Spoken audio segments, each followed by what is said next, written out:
2025. La revista Science elige como gran avance del año el auge de las energías renovables a escala global, sobre todo de la solar fotovoltaica y la eólica. También marca un hito el resultado prometedor de la terapia de edición genética totalmente personalizada, que se aplicó por primera vez en el tratamiento de una enfermedad metabólica ultra rara en un bebé. Este acontecimiento abre puertas para lograr en el futuro una medicina a la medida de nuestros genes. Mientras, la rápida y polémica evolución de la inteligencia artificial redefine desde las investigaciones científicas hasta la vida cotidiana.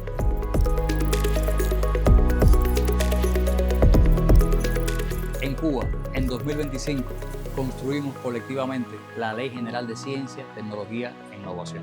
Reafirmamos importantes alianzas durante la Cumbre del Clima en Brasil. Seguimos apostando a proyectos internacionales, proyectos conjuntos con países como China y gestionamos importantes retos ambientales asociados a nuestros entornos.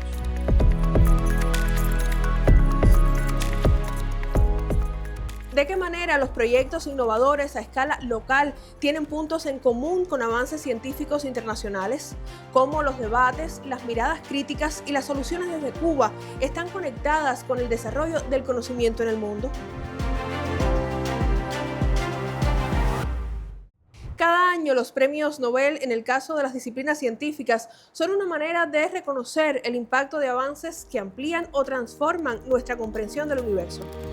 En 2025, el lauro de física fue para investigaciones sobre mecánica cuántica, un campo de estudio que tiene como centro el fascinante mundo subatómico y su potencial para impulsar la computación y las comunicaciones. En química, los premiados lograron el desarrollo de estructuras metalorgánicas.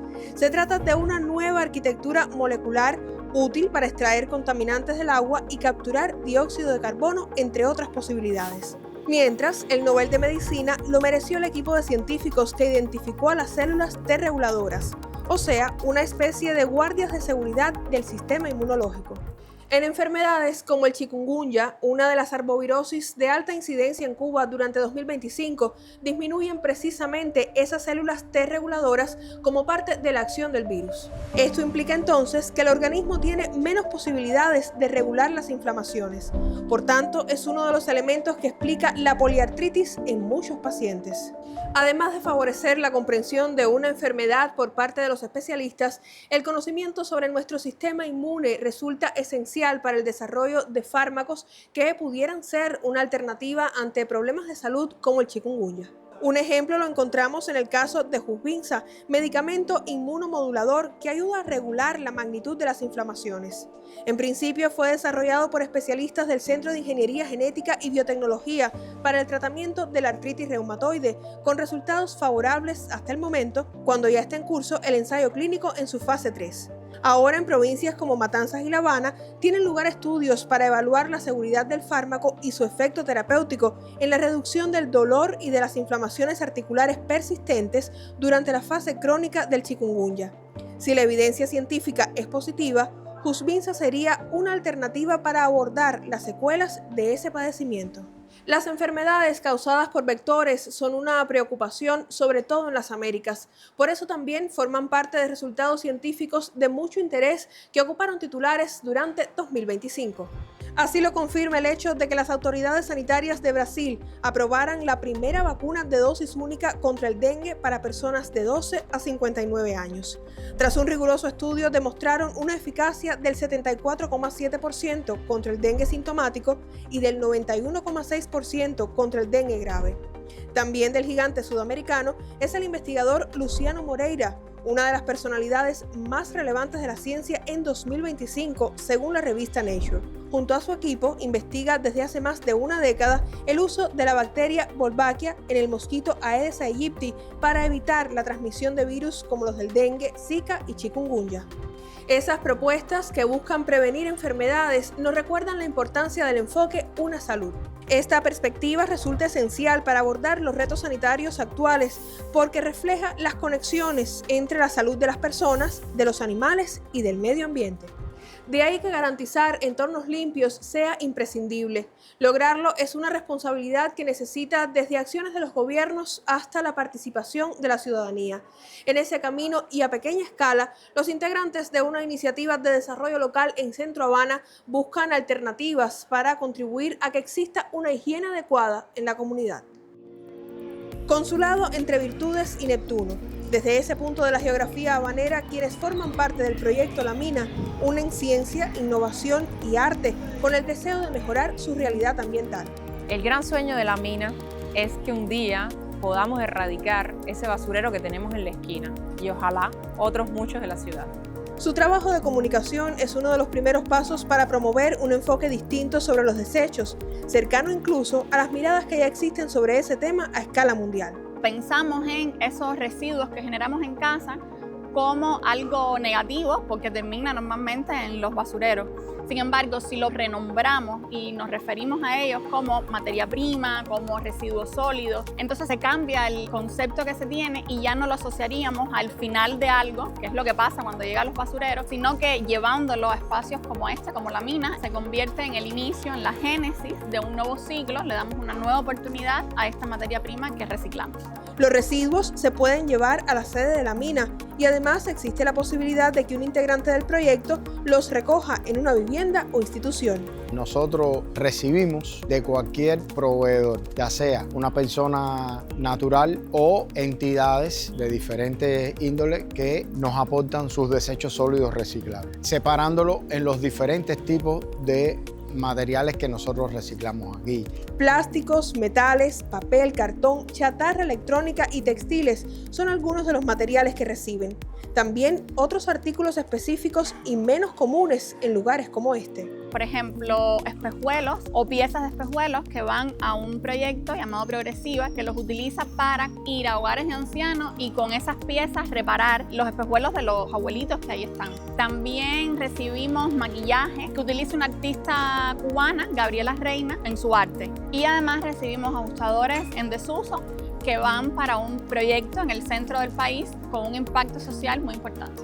Hasta la localidad de Falla, en el municipio Chambas de la provincia Ciego de Ávila, llega el impacto de La Mina. Allí las integrantes de un proyecto de confecciones tienen como una de sus principales líneas de trabajo la creación de prótesis de mama para mujeres con mastectomía. Esta prótesis la confeccionamos a raíz de la recogida de ajustadores en desuso, truzas en desuso, y uno de los puntos que tenemos como alianza es La Mina, donde allí se recoge toda esta materia prima y a la misma vez evita que estos residuos vayan y afecten al medio ambiente. Sin embargo, es una pieza que se le puede dar una segunda oportunidad y hacerle la vida más bonita a aquella mujer que lo necesita. Con una intención similar y pensada para un público amplio, surgió otra idea, esta vez de manos de Ibis Puentes. Bibliotecóloga de profesión, encontró una manera de reutilizar textos valiosos que llegaban para ser reciclados como papel. Tuvimos la iniciativa de crear el proyecto Libreros desde La Mina, que no es más que ubicar libreros en varios puntos de la ciudad donde las personas pueden tomar el libro que les gusta y llevárselo y hacer donaciones de libros que tengan en su casa y así el libro puede tener una segunda vida útil. Todas estas ideas se comparten con los niños de la comunidad que participan en talleres de reciclaje. A mí me gusta reciclar porque también me divierto haciendo títeres y manualidades y que también es algo muy importante para el cuidado del medio ambiente. Y en ese hacer, transformar, en ese poder trabajar en equipo, nosotros hemos notado que se genera un cambio y entonces ese mensaje de buenas prácticas, ese mensaje de reciclar es llevado a la familia por los propios niñas y niños que vienen hasta aquí, hasta La Mina. Lograr cada uno de estos proyectos es un reto constante para el equipo. Justamente el mayor que tenemos es de crear puntos verdes en la ciudad donde con contenedores adecuados podamos clasificar en origen los desechos. Otro elemento fundamental es que las instituciones y emprendimientos gestionen adecuadamente sus desechos sólidos para evitar que vayan a parar a la basura y sean reutilizados por otras instituciones que los emplean en sus procesos productivos. Además, para nosotros las alianzas son fundamentales. Ese cambio de mentalidad por el cual trabajamos propone justamente que las empresas estatales, los pequeños emprendimientos entiendan que tienen en La Mina un aliado para poder recibir esos desechos y que no terminen en un vertedero. Cuando incorporamos estos nuevos enfoques sobre los residuos, también podemos entenderlos como un recurso económico valioso, pues se pueden convertir en la génesis de nuevas creaciones. El reciclaje ofrece muchísimas oportunidades y para mí se ha convertido en una manera de transformar vidas. La gestión de los desechos requiere un cambio de mentalidad y justamente acciones a muchos niveles. Nosotros en la mina trabajamos para que desde lo local comience esa transformación. Las conexiones entre los proyectos de desarrollo local y las necesidades de una comunidad forman parte de los temas que incluye la nueva Ley del Sistema de Ciencia, Tecnología e Innovación de Cuba, aprobada en 2025. Pero, ¿qué otras posibilidades ofrece?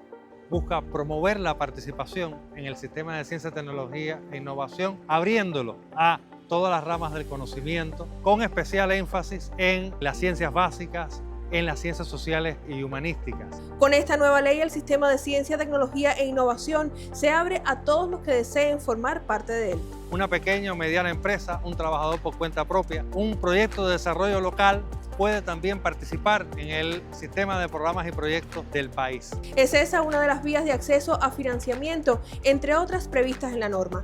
Además, el enfoque de sumar, de promover alianzas, ahora trasciende fronteras. Incluso la ley abre la posibilidad de que investigadores, profesores que hoy no residen en Cuba puedan aportar al sistema de ciencia, tecnología e innovación y contribuir desde su lugar de trabajo al desarrollo de la ciencia en Cuba.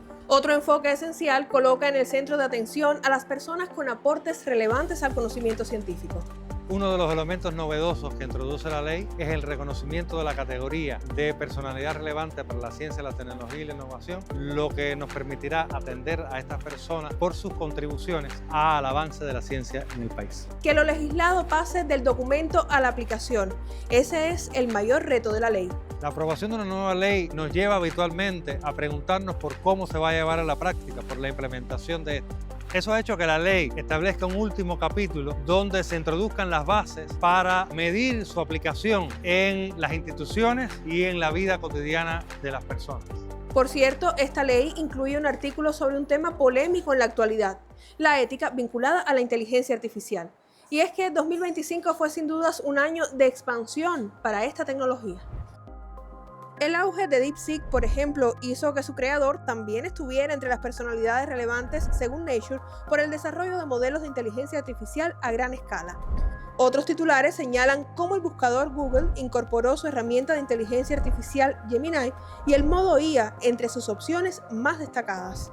A la vez, la creación de modelos de lenguaje basados en inteligencia artificial y que responden a contextos culturales específicos también fue relevante. Con estos avances en pleno desarrollo tuvo lugar en La Habana el evento académico TVMorfosis. Desde las ciencias de la comunicación y otras especialidades, los participantes analizaron cómo la IA está cambiando el trabajo creativo, tanto en las producciones artísticas como en los medios de prensa. En esa ruta se encuentra el equipo del Noticiero Científico y Cultural Iberoamericano. Entre sus proyectos novedosos destaca, por ejemplo, la presentadora virtual Clara, o sea, una conductora lógica de asistencia y respuesta automática. Aquí estoy, orgullosamente desarrollada en el seno digital del Canal 44, como testimonio de que el futuro llegó. El NCC lo trajo en alta definición. Junto a las posibilidades que ofrece la tecnología, también surgen interrogantes sobre los desafíos que plantea a los realizadores, un hecho que se ha repetido en la historia de la creación artística audiovisual. Estuvo presente en el cine, en la televisión cuando surgieron. Es verdad que el cambio ahora es muy grande, porque es una frontera nueva, muy nueva, la de inteligencia artificial. Ya tú dialogas con una máquina o con una entidad creada por un ser humano porque dialoga y te corrige y te puede cambiar y te puede mentir. Es decir, hay muchas interrogantes de corte ético, estético, filosófico y tecnológico presentes en ese debate. Sigue estando presente la tensión dinámica entre tecnología y mercado por un lado y creatividad por el otro y reflexión. Y habrá que buscar un balance entre esas dos tensiones y otras más específicas como por ejemplo el derecho de autor. Entonces, ¿hasta qué punto un producto comunicativo o artístico hecho con IA puede ser protegido de forma legal como una creación del intelecto o del ingenio humano? Si tú haces un prompteo, entonces tienes propiedad intelectual de ese prompteo, de esos prompts, No sé. ¿O tienes propiedad intelectual sobre lo que la IA hace con tu prompteo? Tampoco, porque puede variar, ¿no? El mismo prompt puede producir distintos resultados variando de IA o variando del momento en el que utilices la IA, que después de 2 semanas o 3 ya tiene otros aprendizajes. Entonces es todavía un terreno muy gris, pero nos plantea un desafío y unos debates muy interesantes en términos de lo autoral, ¿no? De qué es lo que consideramos autoría. Pensamos que lo teníamos claro durante tantos años y ahora nos lo tenemos que volver a preguntar, y es muy interesante. Otra arista genera polémica desde la academia y la práctica. Se trata de los patrones estéticos que produce la inteligencia artificial. Vemos una imagen hecha por IA y sabemos que lo es por unos rasgos muy particulares, unas texturas excesivamente limpias, ¿no? un cierto tipo de luz, etc. Y considero que quizás lleguemos a un punto en el que reconozcamos esa estética como algo, como un cliché. Y entonces me pregunto qué va a pasar. Me pregunto si la IA irá a aprender otras formas de desarrollar conceptos visuales, o si nosotros mismos, a través de la elaboración de prompts, vamos a mitigar ese impacto.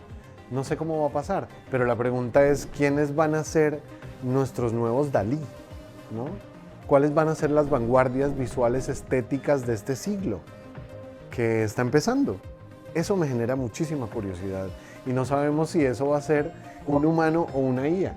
Probablemente las dos cosas. Junto a esta incertidumbre lógica, si tenemos en cuenta que es una tecnología en evolución, otras cuestiones vinculadas a la IA motivan también una mirada crítica. Por ejemplo, la pérdida de un estilo propio cuando textos generados por esas herramientas se copian y pegan sin analizarlos e inundan las plataformas digitales, o también el hecho de ser utilizadas para difundir en ocasiones noticias falsas sobre temas como el cambio climático. Ante esa realidad, la 30ª Cumbre del Clima en Belén, Brasil, uno de los eventos mundiales más importantes de 2025, tuvo entre sus novedades la inclusión de los debates en torno a la desinformación frente a la urgencia de posicionar el conocimiento científico sobre este fenómeno. De la COP30 sobresale además un acuerdo que presenta avances en materia de adaptación y financiamiento climático. Sin embargo, el documento final no incluyó una referencia explícita a la reducción de los combustibles fósiles. Por cierto, en abril de 2026 está prevista la primera conferencia internacional para la eliminación progresiva de los combustibles fósiles, que tendrá lugar en Santa Marta, Colombia. Más allá de los debates multilaterales, la cumbre favoreció los nexos para colaborar en áreas diversas. La COP30 para Cuba fue un escenario de alianzas en materia de biodiversidad, de mitigación y adaptación al cambio climático. También un espacio para interactuar con agencias e instituciones internacionales que financian la transición energética. En particular, algunas que proveen fondos muy importantes para financiar las fuentes renovables de energía.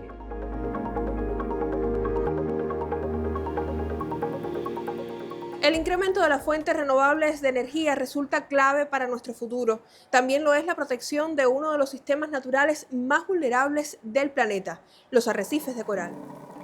Además de funcionar como un termómetro que indica el estado de salud de los océanos, actúan como barreras naturales capaces de absorber hasta el 95% de la energía de las olas.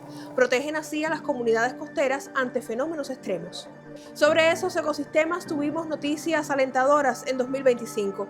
Le contamos los detalles en la voz de una de las expertas cubanas que los ha estudiado con mayor detenimiento. Las profundidades del mar son el principal laboratorio de sus investigaciones. Desde la infancia, la doctora en ciencias Patricia González, del Centro de Investigaciones Marinas de la Universidad de La Habana, encontró en el océano una fuente de inspiración. Para mí el mar lo es todo. Es fuerza, es vitalidad y por otro lado es paz, es tranquilidad. Y es ese lugar natural donde logran coexistir muchas especies diferentes en un equilibrio perfecto.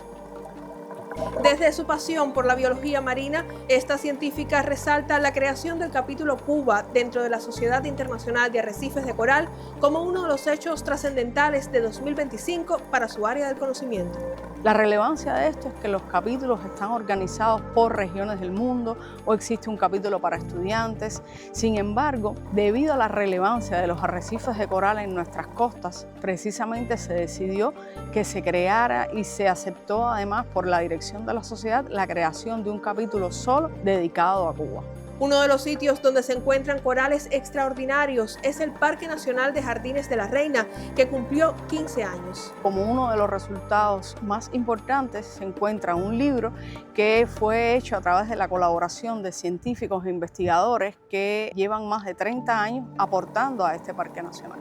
En diciembre de 2025, una buena noticia fue la aprobación de una hoja de ruta para la conservación, el manejo y uso sostenible de los arrecifes de coral en Cuba, que incluye también a las comunidades costeras. Otro aspecto esencial de esta hoja de ruta está precisamente a partir de identificar 5 sitios de esperanza o 5 arrecifes de esperanza para nuestro país. Esta es una categoría mundial por la que estamos apostando a partir precisamente de las condiciones que tienen estos arrecifes frente al escenario actual y futuro de cambio climático. Se trata de una apuesta por salvaguardar esos ecosistemas que para esta investigadora son fuente constante de motivación.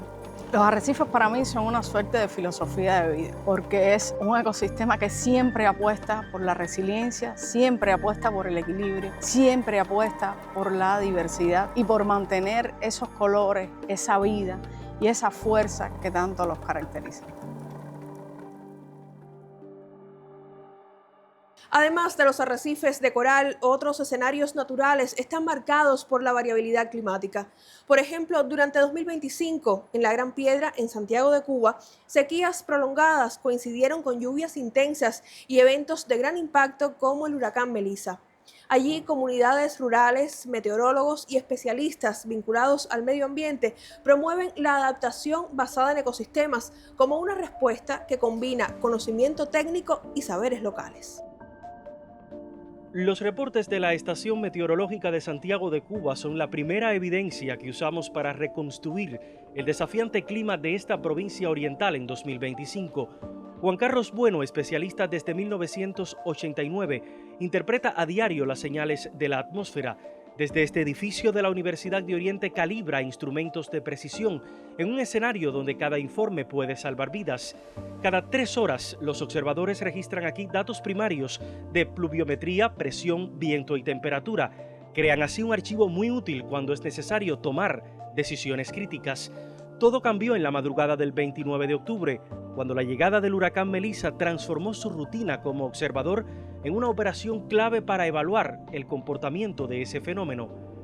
En medio de un ciclón ya la observación no puede ser más de 3 horas, tiene que ser cada 1 hora. Fue una lluvia tan fuerte, tan intensa, en poco tiempo, que todo se saturó. Estas imágenes confirman los impactos que los observadores analizan en diversas estaciones del territorio. Sin embargo, el huracán Melissa, categoría 3, con vientos sostenidos superiores a 195 kilómetros por hora, no se reduce a cifras. Su paso transforma de manera tangible tanto la geografía física como la vida cotidiana de Santiago de Cuba. De manera sincronizada, un equipo del Centro Meteorológico de Santiago de Cuba vigila y contrasta cada dato que llega de sus 3 estaciones. Los meteorólogos Galia Frometa y Leonel Machado forman parte del grupo que monitoreó a Melissa mucho antes de que tocara tierra entre Aserradero y Caletón, en el municipio Guamá. Revisan modelos y escenarios, conscientes de que los ciclos climáticos a finales de octubre generan una incertidumbre significativa en la predicción y manejo del evento. Existió una vigilancia desde muy temprano, desde el 17 de octubre prácticamente hasta que ya Melissa se adentró en la provincia de Santiago de Cuba. Es decir, que prácticamente estuvimos 2 semanas vigilando a Melissa. Y estar todo el tiempo pendiente a la imagen del satélite, a la imagen del radar, el momento exacto, la hora exacta en que el huracán entonces toca tierra. En este caso, Melissa lo hizo a las 3:05 de la mañana. El huracán Melissa impactó Santiago de Cuba en un año de alta variabilidad climática. El escenario coincide con el informe emitido este 2025 por la Organización Meteorológica Mundial, que revela cómo los principales indicadores del cambio climático alcanzaron niveles récord con eventos vinculados al calentamiento global. En las semanas previas al ciclón se registraron precipitaciones que favorecieron la saturación progresiva de los suelos. El 29 de octubre ocurrió el máximo impacto, con acumulados superiores a 600 milímetros en 24 horas. En el 2025, Santiago de Cuba, meteorológicamente hablando, fue de un extremo a otro. Estamos hablando en este caso de uno de los episodios de sequía más extremos de los últimos años comparados con la sequía que se vivió en el 2003 y 2005. A medida que va pasando el tiempo, vamos elevando el nivel técnico y científico aquí en pronóstico. La estación de Gran Piedra registró ráfagas máximas de 218 kilómetros por hora y precipitaciones acumuladas de 335 milímetros que provocaron inundaciones y deslizamientos. Melissa dejó también su marca en los habitantes de esta zona y en la biodiversidad. Esta pareja de veterinarios y permacultores, por ejemplo, formados en la Fundación Antonio Núñez Jiménez, mantienen su finca en los alrededores de la cuenca del río Carpintero. Nosotros nos hemos capacitado, pero también sin olvidar nuestras tradiciones, nuestra identidad campesina, esos saberes de nuestros ancestros que tanto han aportado. En este paisaje natural protegido a 1.216 metros de altura sobre el nivel del mar, la adaptación al cambio climático se construye sobre las transformaciones graduales de los ecosistemas de la reserva. Para enfrentar sequías prolongadas y lluvias intensas, sus habitantes participan en el proyecto Comunidades Resilientes junto al Centro Oriental de Ecosistemas y Biodiversidad. La perspectiva que se aplica está respaldada por la reciente declaración de Belén de la COP30, que enfatiza la necesidad de situar a las personas en el centro de la acción climática. Tiene que haber una sinergia y eso se traduce precisamente en una mirada de sostenibilidad, en un logro de una finca agroecológica, en una gestión de riesgo más fortalecida. Desde los datos que registra un observador en la estación, interpretados por un meteorólogo, hasta las decisiones cotidianas de una familia, cada experiencia revela que estos escenarios climáticos son un aprendizaje colectivo. 2025 muestra la magnitud de los cambios en curso y cómo los ecosistemas y las comunidades pueden generar respuestas para adaptarse. Nos recuerda que vivir es transformarse continuamente y que siempre existe la posibilidad de desarrollar formas de convivencia equilibrada con la naturaleza. Estas experiencias a escala local muestran que las posibilidades de gestionar escenarios difíciles necesitan de la inteligencia colectiva. El enfoque del SIGMA en 2025 y seguramente también en 2026 es el de sumar, construir en equipo, crear oportunidades, comunicar. La ciencia es un acto de creación profundamente humano. Investigadores, personas con capacidad para innovar y comunidades ponen sus saberes al servicio de todos. Urge entonces llevar a la práctica nuevas vías de acceso a recursos y maneras efectivas para preservar ese talento, esa experiencia que tanto necesitamos. Que 2026 sea una oportunidad para reconstruir y crear desde el conocimiento.